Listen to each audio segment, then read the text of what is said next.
নমস্কার বন্ধুরা, আমি একটা রান্না করব পাঁচমিশালি সবজি দিয়ে বড়ি দিয়ে একটা নিরামিষ তরকারি।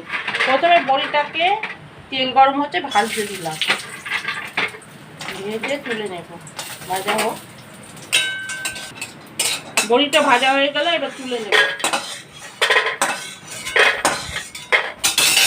এবার কড়াই তেল দেব,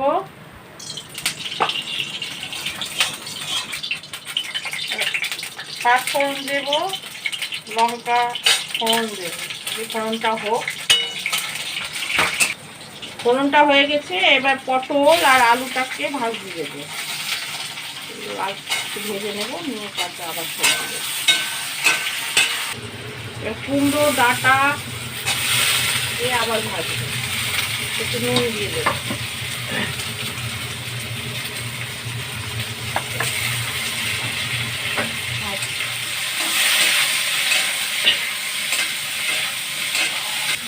বেগুনটাও দিয়ে একটু ভাজবো। 1 চামচ হলুদ, 1 চামচ চিনি, 1/2 চামচ নুন, 1 চামচ জিরের গুঁড়ো, 1/2 চামচ ধনের গুঁড়ো, অল্প একটু লঙ্কার গুঁড়ো আর আদা বাটা দিয়ে কষবো। একটু জল দিয়ে কষবো।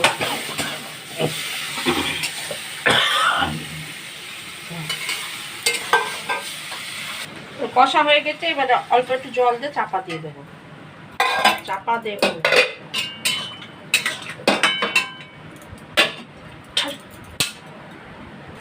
এবার ভাজা বড়িগুলো দিয়ে দেবো, ঢেকে দেবো।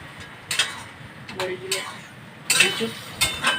সবজিগুলো সব গলেও গেছে, আমার বড়িটাও হয়ে গেছে, টুপে গেছে। এবার নামাবো ডাঁটার তরকারিটা।